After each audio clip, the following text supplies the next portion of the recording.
Today we'll be showcasing AI observability and root cause analysis on these LLMs. We have 3 dashboards out of the box. This first dashboard is focused on token usage and cost control.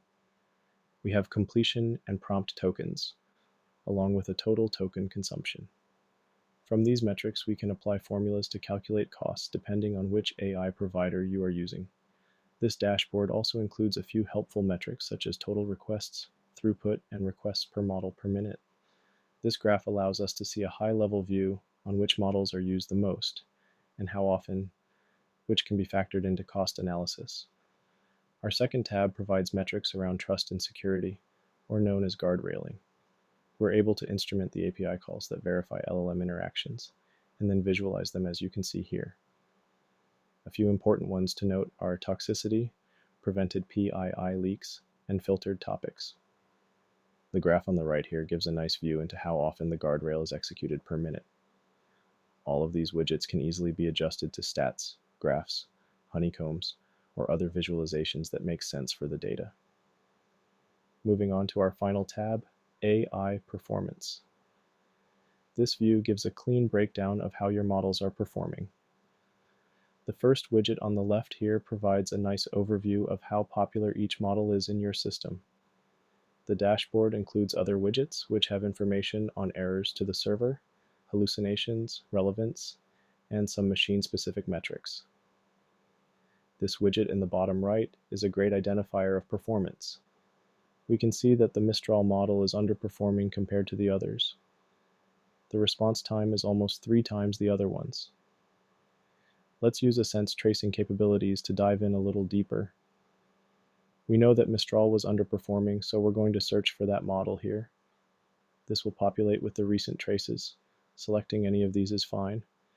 It's worth noting we can narrow the search down even more with filters, time ranges, and advanced search. We can see some helpful data in the trace such as completion and prompt tokens, model name, but what we care about is the long LM response time here. Let's investigate a little more and see the actual API calls being made. Simply by clicking Find Trace, it'll take us in deeper and give us a better understanding of what's happening on the back end.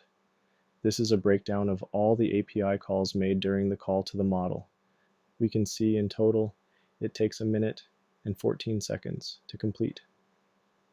By clicking into the main model API call, the span shows it took 54 seconds. We can get more detailed information around tokens used and model name by checking the tags. This can be customized easily when instrumenting to send any metadata you would like. Then we have a few other calls down here that takes only a second or 2 to run. These are the guardrail API verifications I mentioned earlier, and some post calls to the completions endpoint. If we expand the span, some more detail into what the API call contains is provided.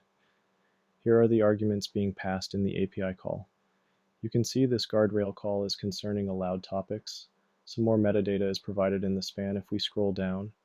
Back to the main issue though, if the latency issue was here, we would see the timings be longer than 1 second. So from this trace, we can conclude that the main culprit is the actual performance of the model and not any external services.